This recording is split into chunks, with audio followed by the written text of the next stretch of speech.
예, 오늘은 바울의 1차 전도 여행에 대해서 한번 생각해 보기로 하겠습니다. 바울의 1차 전도 여행은요, 서기력으로는 기원 후 한 47년, 48년까지 정도 계속되는 것으로 보고 있고요.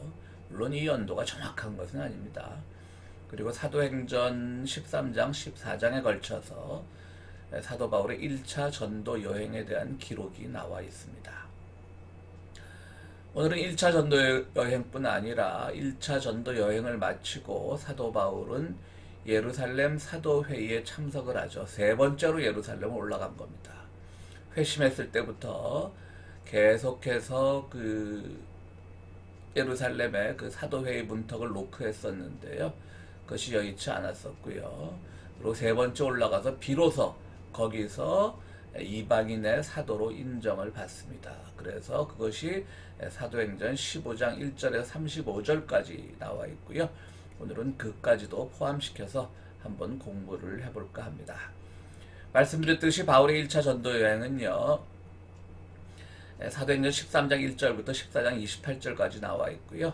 그 당시 사도 바울은 뭘 하고 있었냐면 안디옥 교회에서 바나바를 도와서 목회를 하고 있었죠. 바나바가 예루살렘에서 이제 안디옥 교회 가서 목회를 해라 라고 하는 명령을 받고 안디옥으로 부임하는 중에 다소에 가서 은둔 생활을 하고 있던 사도 바울을 데리고 가는 것이죠.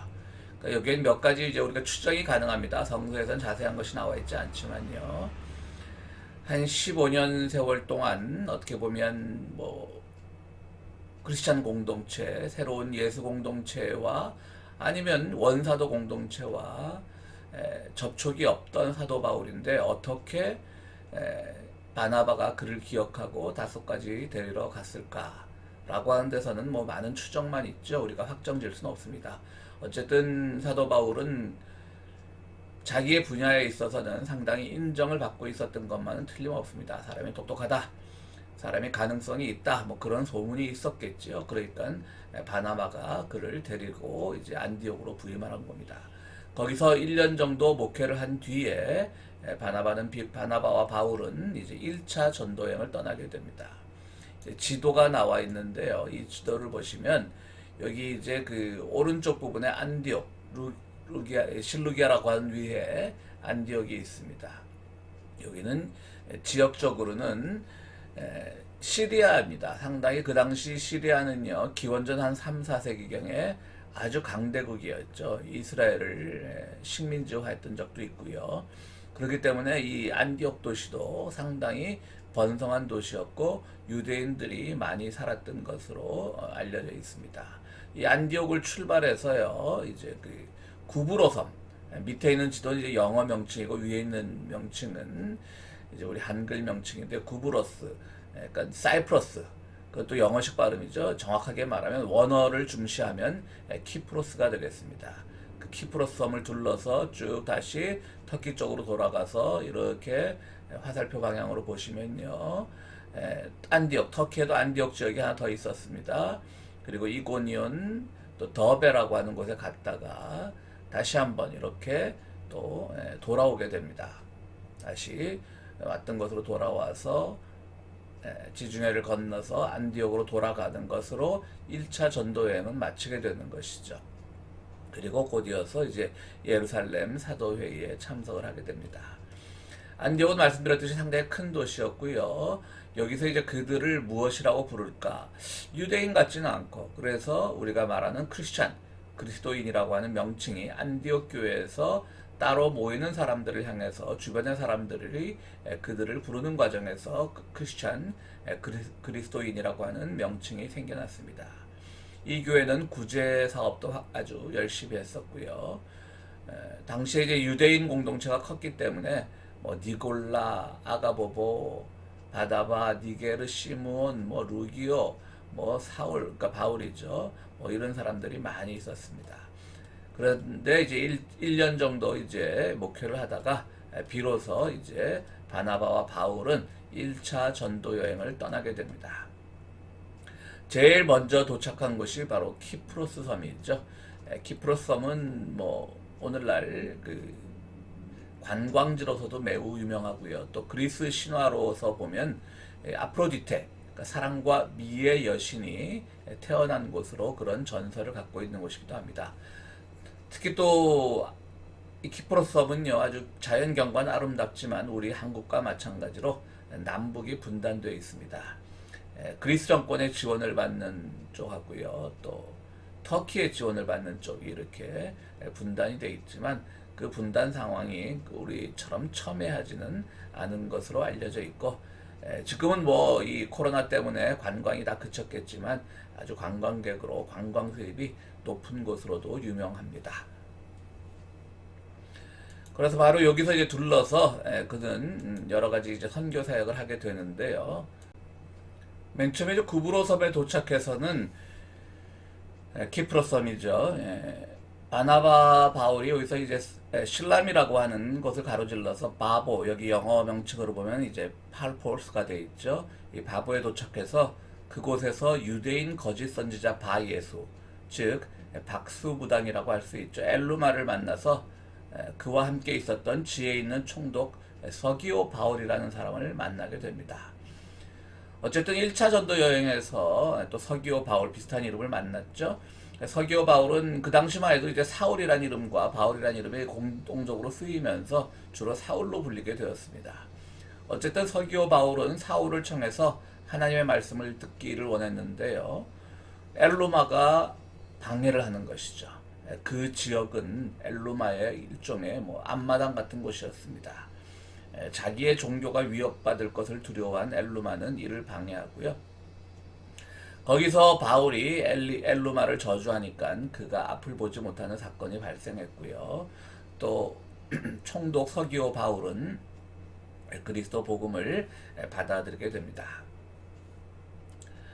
또 이 버가라고 하는 곳에서는 이제 터키로 건너갔습니다. 버가라고 하는 곳에서는 마가 요한이라고 하는 바나바와 바울의 일행에 처음부터 함께했던 마가 요한이 도중 하차를 하고 돌아가는 일이 발생을 하게 됩니다. 그는 참 성경에서 매우 유명한 인물이죠. 바나바의 조카이기도 하고 또 레위 지파 소속입니다. 그러니까 유대인적 전통이 강하죠. 또 마가의 다락방에서 우리가 성만찬을 했었고, 또 오순절에 그 성령 강림을 기념하는 그 오순절에 또 그 마가의 다락방은 아주 중요한 역할을 하고 있지 않습니까? 뭐 그가 이제 마가복음의 기록자라고는 이제 우리가 전통적인 교회에서 알려져 있지만 복음서의 기록자에 대해서는 우리가 확언할 수는 없습니다. 누가 이것을 정말 그렇게 기록을 했는지 확인할 수는 없고요. 어쨌든 마가복음의 기록자라고도 알려져 있습니다. 그와 이렇게 사도 바울은 헤어지게 되는 것이죠. 왜 헤어지게 되었을까? 아마도 마가 요한에게는 여전히 유대교적 전통을 이어받으려고 하는 그런 마음이 강했을 것 같고요. 사도 바울은 아니다, 이제 우리가 유대인들의 그 인종적인 한계를 벗어나야 된다. 이 복음은 보편적이고 세계적인 복음이지 유대인들을 위한 복음만이 아니다 라고 하는 그런 사도 바울의 생각이 부딪혔을 가능성이 큽니다. 또 이제 터키에 또 다른 안디옥이 있었죠. 비시디 안디옥이라고 부르는데, 여기서는 이제 많은 유대인들의 회당에서 설교를 하게 되고요.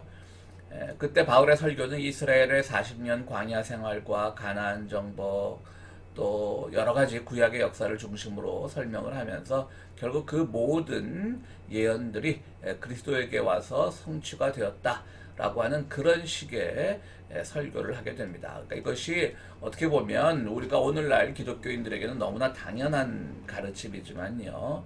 당시 이제 그 안디옥에 있었던 비시디 안디옥에 있었던 사람들에게는 받아들이기가 어려웠겠죠. 그들에게는 여전히 아직 예수가 누군지에 대해서 잘 알려져 있지 않았고, 뭐 구약의 전통을 중시하고 있는데 모든 구약의 전통이 예수 한 분에게로 다 집약이 되었다라고 하는 그러한 신학적 입장을 받아들이기는 힘들었을 겁니다.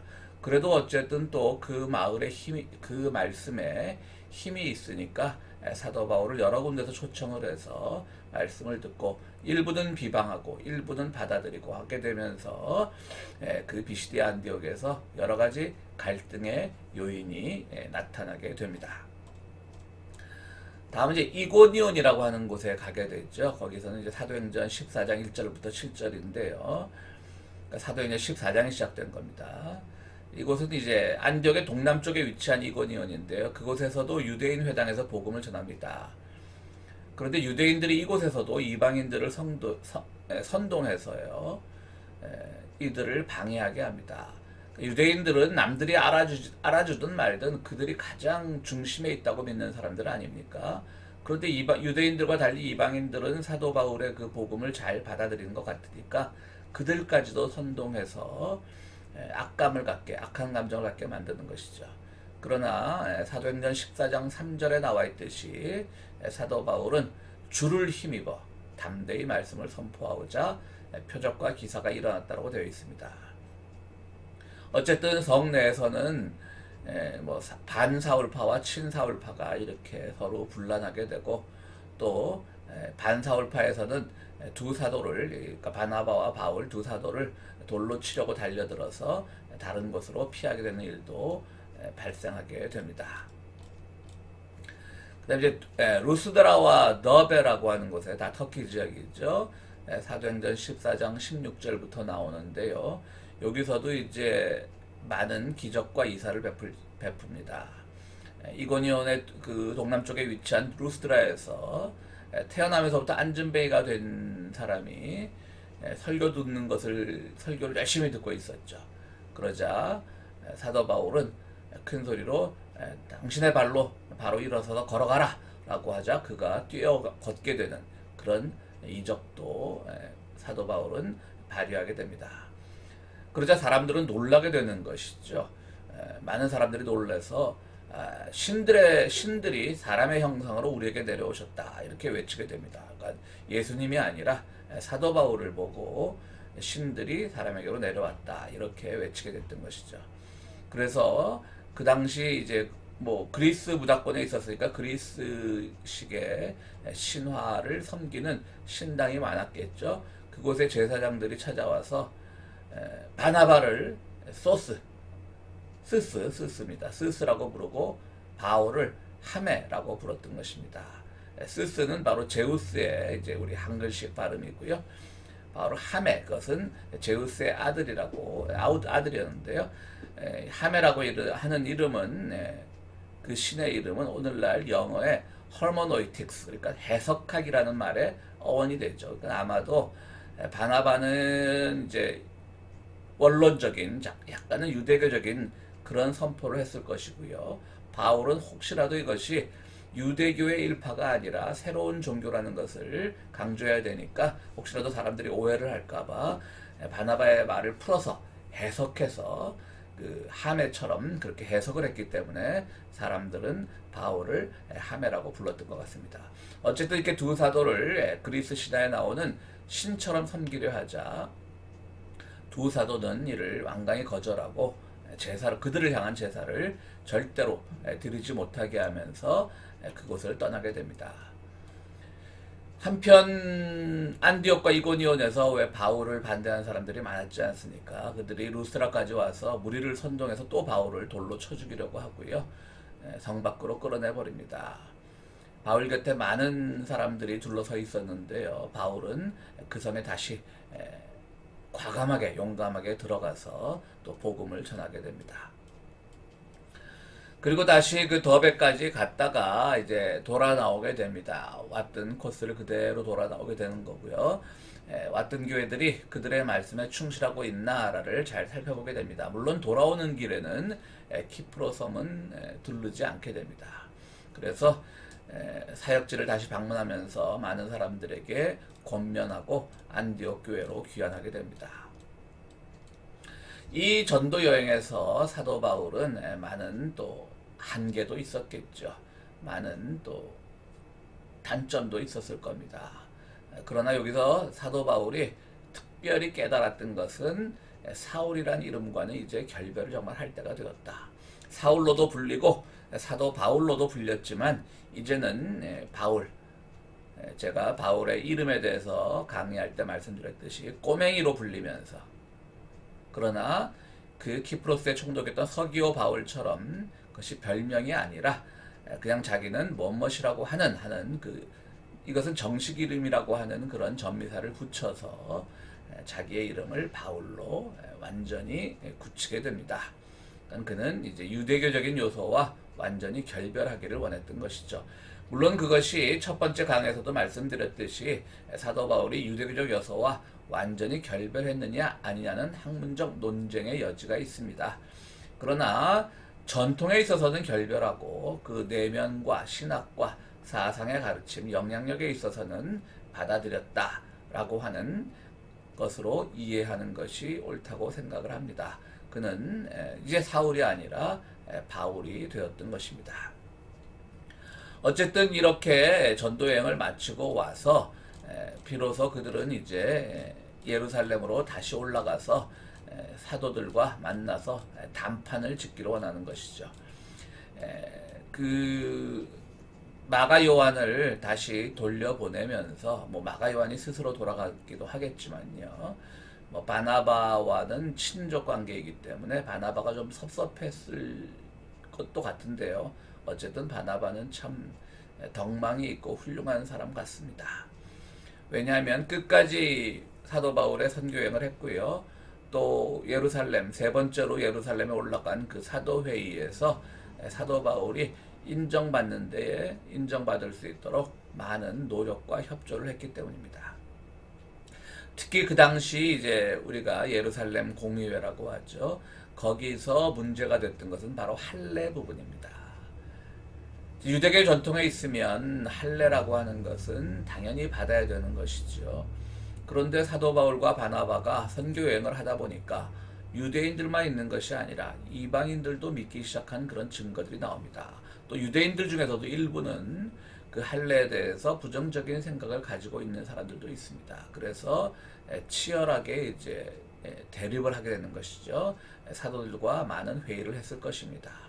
로마서 2장 28절 29절에 보면 무릇 표면적 유대인이 유대인이 아니요 표면적 육신의 할례가 아니다. 할례는 마음에 있으니 영에 있고 율법 조문에 있지 아니한 것이라 라고 하는 말이 나옵니다. 그러니까 할례라고 하는 것은 마음의 할례를 받는 것이고 영적 할례를 받으면 되는 것이지 육적 할례가 왜 필요하냐, 이런 것이 이제 사도 바울의 신학이었던 것이고요. 그것으로 인해서 사도회의와 사도회의 팀과 여러 가지 갈등이 있었지만 결국 바나바는 사도 바울 손을 들어줍니다. 사도 바울의 편을 들어주는 것이고요.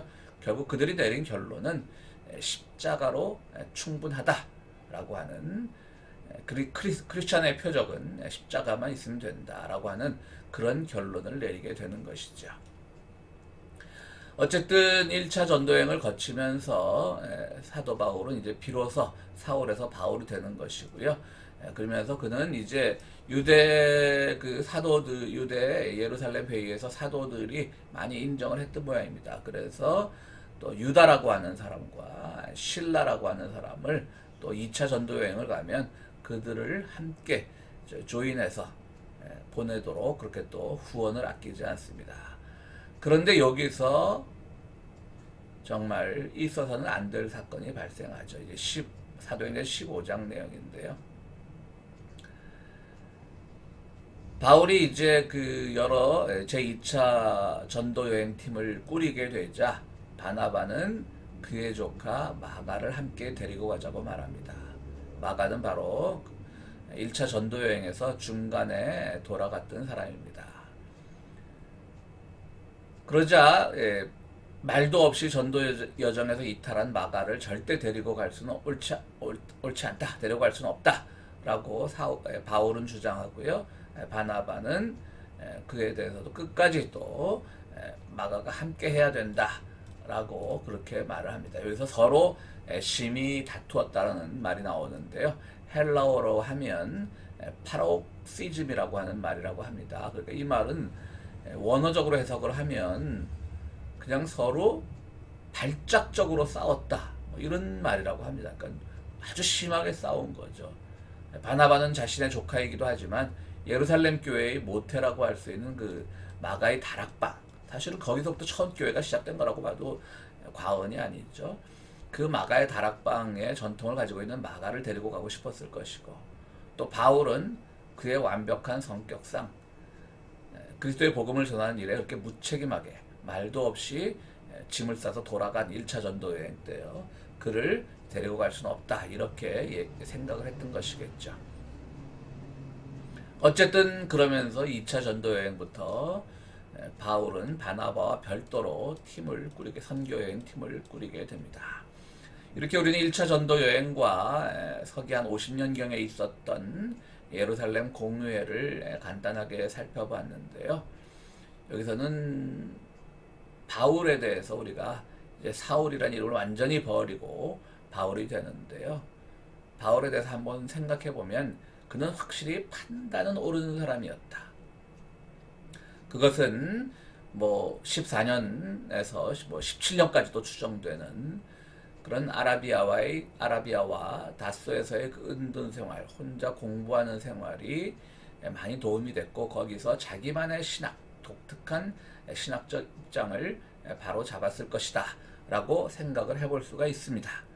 그렇기 때문에 그는 확실히 어떤 판단이나 일을 밀고 나가는 추진력에 있어서는 옳은 사람이었던 것에는 틀림없습니다. 그러나 완벽한 사람은 아니었던 것이죠. 나중에 보면 바나바를 막 욕하고 다니거든요. 사실 바울이 바나바의 공을 잊어버리면 안 되거든요. 그를 정말 은둔하고 있었던, 그야말로 교회사에서 잊혀질 뻔했던 바울을 다시 다섯까지 찾아가서 픽업해낸 사람이 바나바고요. 말씀드렸듯이 예루살렘 회의에서 할례 문제로 싸울 때 바울의 손을 들어준 것이 바나바였고요. 그는 많은 도움을 준 사람이기도 합니다. 그럼에도 불구하고 바울은 바나바가 이렇게 마가 요한을 천거하는 것에 대해서 불만이 있었고, 나중에 뒤에 가면 또 바나바를 엄청 비판하기도 합니다. 이처럼 바울은 완벽한 사람은 아닙니다. 신학적으로 옳은 사람일 수는 있지만 인격적으로 완벽한 사람은, 물론 완벽한 사람은 없겠죠. 어쨌든 완벽한 사람은 아닙니다. 우리는 여기서 바로 사도 바울이 믿음으로 구원받는다라고 했을 때 그 믿음으로 구원받는다는 것이 한 번의 그 회심 체험으로 모든 구원이 완성된다는 말인데요. 그것이 많은 오해를 가지고 있죠. 그러면 우리는 그것으로 인해서 인격적으로도 완성된다라고 생각하는 경우가 많습니다. 물론 한 번의 회심이 구원의 사건의 계기가 되는 것은 사실이지만, 그러나 구원의 대상은 바로 믿음으로 구원받을 때 그 믿음을 고백해서 구원을 약속받은 사람은 완벽한 사람은 아닙니다. 구원은 그런 점에서 주님께서 완성된 자를 구원하시는 것이 아니라 부족한 모습 그대로를 구원하는 것입니다. 즉 부족한 모습 그대로가 구원의 대상이 되는 것입니다. 사도 바울은 어떻게 보면 몸소 그것을 보여줬다라고 해도 과언이 아니겠죠. 그런 점에서 사도 바울은 여러 면에서 부족한 사람이었지만, 심지어는 그의 은인과 같은 바나바를 비난하기도 했지만, 결국 그는 올바른 신학적 입장에 서서 그가 믿는 것을 추진해 나갔고, 강한 추진력으로 초대교회를 세우고 기독교를 그야말로 전 세계로 퍼져나가는데 공을 세운 것, 누구도 그것을 탓할 수는 없겠죠. 그러나 그 과정에서도 그는 여전히 약한 인간이었고 또 여전히 부족한 인간이었다. 바로 주님은 완벽한 사람보다는 옳게 살려고 노력하는 사람을 들어 쓰시고 그들을 구원의 대상으로 삼으신다는 것, 그것이 바울의 1차 선교 여행이 주는 결론이 될 것입니다. 감사합니다.